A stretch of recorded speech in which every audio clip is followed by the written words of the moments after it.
Përshëndetje nga sofra shqiptare, kam sjell recetën e mëngjesit të shpejtë, të shëndetshëm, të shijshëm, me djallë dhe fiç, një përgatitje unike, e pjekur në furrë. Besoj se kam ju pëlqy kur ta shihni videon në vazhdim. Filloj me përgatitjen e këtij mëngjesit shumë shijshëm, shumë të shëndetshëm, me fiç, djallë dhe arra. Fillimisht e morim një tavë ku do bëjmë përgatitjen, morim djallë. Unë kam marrë të këtij lloji djallë të butë, 120 gram është. E largojmë nga tapetini dhe e vendosim në mes të tavës. Patjetër gjalli duhet të jetë i butë, munden edhe me gjallë të fortë, po me gjallë të butë shumë i mirë do del ky mëngjes. Gjallin e vendosim në mes të tavës, kështu, e shvrejni dhe vetë. Morim dikon 5-6 kokra me fik dhe i ndojmë në 2 pjesë. Kështu në këtë mënyrë. I vendosim rreth e përqartë të djallit.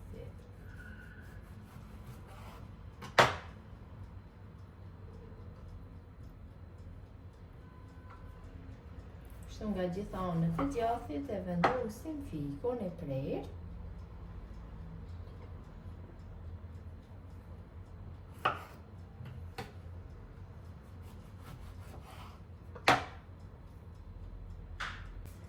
Tash morim arra dhe i hedhim kështu arra sipër.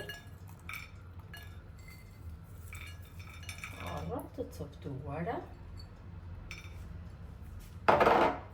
Shtojna pak vaj ulliri, vaj lexhelli, mund të shtoni çfarë të doni, me vaj ulliri më mirë do jetë, me po mua nuk më pëlqen vaj ulliri ta përdori në gatime.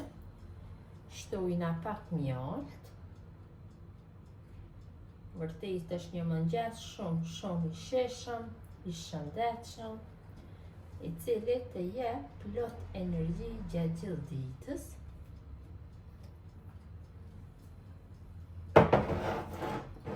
Dhe ja shtojna pak kanelë sipër. Dhe tavën e fusim në furrë të nxehtë 200 gradë për 20-25 minuta. Derisa tava është në furrë, ne bëjmë pak bukë të thekur, e përgojmë pak kështu në tigan bukën e juaj të preferuar. Unë do përdori bukë integrale sepse këtë e përdori vazhdimisht. Në tigan kam hedh pak gjallë për shkrim, tash bukën e skuqim mirë nga të dy anët. E kam larguar nga furra, e lojmë që të ftohet dhe do jetë gati për konsumim. Tava është ftohur dhe mëngjesi është gati. Ta marrim kështu një fejt me bukë të thekur. Marrim kështu nga gjalli. Vërtet ka dalë shumë mirë. Fiç, hedhim fik tek buka.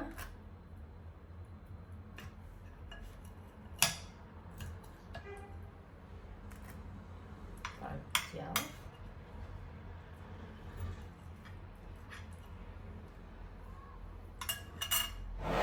Sërish për i shtojna pak mjalt, sipas dëshirës mjaltën ja shtoj.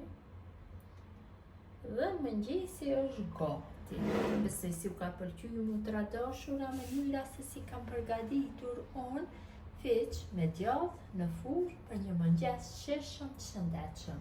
Gjithë ju që e përgatisni në këtë mënyrë, ju bëft mirë. Mirëmbëjtje nga sofra shqiptare deri në recetën e radhës. Ju lutem këtë video ta ndani tek miqët dhe dashamirët tuaj.